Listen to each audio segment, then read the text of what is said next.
தமிழகத்தின் தலை சிறந்த ஆசிரியர்களுக்கு வணக்கம். இந்த செய்தி குறிப்பானது ஜூன் 8ஆம் தேதி வெளியிடப்பட்டிருக்கிறது. இந்த செய்தி குறிப்பிலிருந்து உங்களுக்கு பல்வேறு தகவல்கள் எதிர்காலத்தில் தெரிய வரும். அது என்ன அப்படின்னா, எஸ்ஜிடி காலி பணியிட விவரங்கள், பிடி காலி பணியிட விவரங்கள், பிஜிடி காலி பணியிட விவரங்கள், இது எல்லாமே இந்த செயல்முறைகளுக்கு பிறகு நமக்கு தெரிய வரும். இந்த லெட்டரில் இருக்கிற எல்லா விஷயங்களும் நமக்கு தேவையில்லை.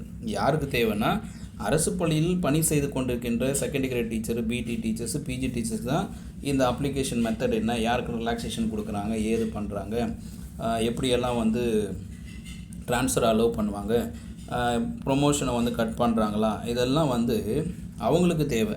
நமக்கு தேவையானதான் படித்து பார்த்துக்கலாம். நமக்கு இங்கே என்ன சார் தேவைப்படும் அப்படின்னு பார்த்தீங்கன்னா, இந்த கலந்தாய்வு பொது மாத கலந்தாய்வு அட்டவணையை பொறுத்த வரைக்கும் என்னையிலேருந்து ஆரம்பிக்கிறாங்க பாருங்கள். கரெக்டாக 15/6/2026 முதல் 22/6/2026 வரைக்கும் யார் கொடுக்குறாங்க? ஆசிரியர்கள் மற்றும் ஆசிரியர் கல்வி மேலாண்மை தகவல் எம்இஸில் பதிவேற்றம் பண்ணணும். ஸோ ஜூன் 15லேருந்து 22 வரைக்கும் நமக்கு பிடி, எஸ்ஜிடி, பிஜி நோட்டிஃபிகேஷன் வராது. இது எத்தனை பேர் ஒத்துக்கிறீங்களோ இந்த வீடியோக்கு ஒரு லைக்கை போட்டு மற்றவங்க ஷேர் பண்ணுங்கள். எல்லாருமே என்ன ஜூன்லேயே நோட்டிஃபிகேஷன் வந்துடும், ஜூலையில் எக்ஸாம் வச்சுருவாங்க, ஆகஸ்ட்டில் வேலை கொடுத்துருவாங்கன்னு அப்படின்னு சொல்லுவாங்க. ஆனால் உண்மையான நடைமுறையை பார்க்கும்பொழுது அதெல்லாம் கனவுக்கும் அப்பாற்பட்டது. அப்படின்னு சொன்னால் கனவுக்கும் அப்பாற்பட்டதுன்னா கனவுல கூட நினைக்க முடியாது. ஆனால் இவங்க அந்த மாதிரி பண்ணிகிட்டு இருப்பாங்க. சரி, அவங்களெல்லாம் விட்டுருங்க, நம்ம வேலைக்குள்ளே வரலாம். இங்கே என்ன நடக்குது பாருங்கள். பணி நிறுவல் 11 சீரியல் நம்பரில் ஜூலை 7ஆம் தேதி பிஜி டிப்ளாமெண்ட் ஆல் சப்ஜெக்ட் ஆசிரியர்கள் உபரி. அப்போது பிஜி டிப்ளாமெண்ட் எத்தனை டீச்சர் எக்ஸஸாக இருக்காங்களோ அவங்கள கண்டுபிடிப்பாங்க. கண்டுபிடிச்சி 8ஆம் தேதி என்ன நடக்கும் அப்படின்னா, டிப்ளாமெண்ட் டீச்சர்ஸுக்கு கலந்தாய்வு நடப்போம். ஸோ எங்கெல்லாம் எக்ஸஸாக இருக்காங்க டீச்சரோ அவங்கள தேவைப்படுறதுல மாற்றுவாங்க. அப்போ இது ஜூலை 8, 9 வரையும் நடந்துனே இருக்குது.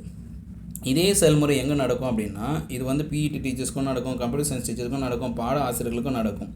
யாருக்குமே பாரபட்சம் பார்க்காம நடக்கிறது தான் இந்த உபரி ஆசிரியர்கள் கண்டறிதல், பணி நிறுவல். அடுத்து இடைநிலை ஆசிரியர்கள், பட்டதாரி ஆசிரியர்கள். அப்போ இந்த செய்தி குறிப்பிலேருந்து நீங்கள் தெரிஞ்சுக்கக்கூடியது என்ன அப்படின்னா, இந்த பணிமாறுதல் கலந்தாய்வு மட்டும் இல்லாமல் உபரி ஆசிரியர்கள் கண்டுபிடிப்பாங்க. எஸ்ஜிடியில் எவ்வளோ எக்ஸஸாக இருக்காங்க, பிடியில் எவ்வளோ எக்ஸஸாக இருக்காங்க, பிஜியில் எவ்வளோ எக்ஸஸாக இருக்காங்கன்றது ஓவரால் ஸ்டேட் லெவல் கிடையாது. ஒவ்வொரு மாவட்டத்துலேயும் ஒவ்வொரு பிளாக் வைஸ் அந்த மாவட்டத்தில் அந்த பிளாக் வைஸ் எக்ஸஸாக இருக்காங்கன்னா, எந்த இடத்துல ஸ்டூடெண்ட் ஸ்ட்ரென்த் அதிகமாக இருக்கோ அது பக்கத்தில் இருக்கிற பிளாக்கோ இல்லை பக்கத்தில் மாவட்டத்துக்கு என்ன பண்ணுவாங்க, அந்த போஸ்ட்டை மாற்றி கொடுப்பாங்க. அப்போ இந்த செயல்முறை நீங்கள் புரிஞ்சு கொண்டது என்னென்னா, இது 16/7/2026 ஜூலை 16ஆம் தேதிக்கு பிறகு அந்த ஜூலை 30 வரைக்கும் இந்த டேட்டெல்லாம் முடிஞ்ச பிறகு ஜூலை 30ல் நமக்கு தெளிவான வேகன்சி தெரிய வரும். ஜூலை 16ஆம் தேதி கவுன்சிலிங் முடியுதுன்னாவே நமக்கு கவுன்சிலிங் காமிக்கிற வேகன்சியை நம்பக்கூடாது. கவுன்சிலிங்கில் காமிக்கிற வேகன்சி 1, அதுக்கப்புறம் உபரி ஆசிரியர் கண்டுபிடிச்சி பணி நிறுவல் பண்ணிட்டு வர வேகன்சி தான் நம்ம என்ன பண்ண முடியும், 90% நம்பலாம். ஏன் சார் 10% சொல்ல மாட்டேங்கிறீங்கன்னா, அந்த 90%க்கு அப்புறம் ஜூலை 16க்கு அப்புறம் பார்த்தீங்கன்னா ஆகஸ்ட் மாதம் 1ஆம் தேதி என்ன பண்ணுவாங்கன்னா, எவ்வளோ ஸ்டாஃப் இப்போ வேகன்சி இருக்குதுன்னு பார்த்துட்டு ஸ்டூடெண்ட் ரேஷியோ கவுண்ட் பண்ணுவாங்க. ஏற்கனவே இருக்கிற ஸ்டூடெண்ட்டு, அப்புறம் இப்போ அட்மிஷன் போட்ட ஸ்டூடெண்ட்ஸு, இந்த ஸ்டூடெண்ட்ஸ் எல்லாம் கூட்டி வச்சுட்டு பழைய ஸ்டூடெண்ட்ஸு ப்ளஸ் நியூ ஸ்டூடெண்ட்ஸோட ரேஷியோ எடுத்து வச்சுக்கிட்டு இப்போ இருக்கிற டீச்சர்ஸோட வேகன்சியை கவுண்ட் பண்ணுவாங்க. இது 2 ரேஷியோவும் கரெக்டாக இருக்கான்னு பார்ப்பாங்க. கரெக்டாக இல்லையா, இன்பேலன்ஸாக இருக்கா, அப்போது டீச்சர்ஸ் தேவையா, ஸ்டூடெண்ட் எண்ணிக்கை அதிகமாக இருக்குது அப்படின்னா எந்தெந்த நிலையில் ஸ்டூடெண்ட் நிலை அதிகமாக இருக்குது, செகண்ட் கிரேட் 1 to 5ல் ஸ்டூடெண்ட் அதிகமாக இருக்காங்களா, அப்போ எஸ்ஜிடி எக்ஸாம் கன்ஃபார்ம்.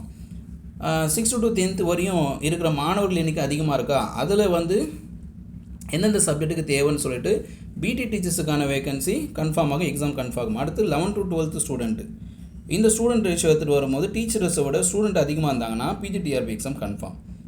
இப்போது எஸ்ஜிடிடிஆர்பியோ, பிடிடிஆர்பி, பிஜிடிஆர்பியோ கன்ஃபார்மாக இந்த வருஷம் வருமா, இல்லை நிதிநிலை அறிக்கைக்கு ஏற்ப மாணவர் எண்ணிக்கைக்கு ஏற்ப அடுத்த வருஷமாக வருமானன்றதெல்லாம் நம்ம இந்த கவுன்சிலிங் முடிஞ்சிட்ட அப்புறம் தான் தெரிய வரும். அது வரைக்கும் நம்ம படிச்சுக்கணும், ப்ராக்டிஸ் பண்ணணும், படிக்கிறத விட்டுறக்கூடாது, ப்ராக்டிஸ் பண்ணுறதை விட்டுறக்கூடாது. தேர்வு வராதுனால ஒன்றும் கிடையாது, தேர்வு வரும். அரசியல்வாதிகள் ஒரு பக்கம் ஒரு வேலையை பார்க்குறாங்க, அதிகாரிகள் அவங்களுடைய ப்ரொசீஜர் என்னவோ அதை பார்க்குறாங்க. ஆசிரியர்களாகிய தேர்வர்கள், டிஆர்பியின் தேர்வர்கள், பணி நாடுனர்கள், நீங்கள் படிக்கிறது ப்ராக்டிஸ் பண்ணிக்கிறதுனா போதும். அரசியல்வாதிகள் ஒரு பக்கம் தகவல் பார்க்குறாங்க, அதிகாரிகள் ஒரு பக்கம் வேலையை பார்க்குறாங்க.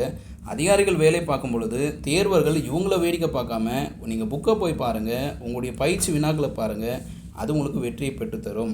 இந்த தகவல்கள் ஒவ்வொரு நாளைக்கு ஒவ்வொன்றும் வந்துகிட்டே இருக்கும். இதை பார்த்துட்டு எக்ஸாம் வராதுன்னு விட்டுறக்கூடாது. வேக்கன்சி இல்லைன்னு சொல்லி விட்டுறவும் கூடாது. எக்ஸாமும் வரும், வேக்கன்சியும் வரும். நீங்கள் ஜெயிக்கிற அளவுக்கான வேக்கன்சி வரும். அந்த குறிப்பிட்ட வேக்கன்சிக்குள்ளே ஜெயிக்கிறதுக்கு ஆயுஷ் அகாடமி சார்பாக வாழ்த்துக்கள். உங்களுடைய பணி நியமன ஆணை பெற்று இதே வீடியோவில் கமெண்ட் போடுங்க. அடுத்த வருஷம் மீண்டும் அடுத்த பதிவில் உங்களை சந்திக்கிறேன்.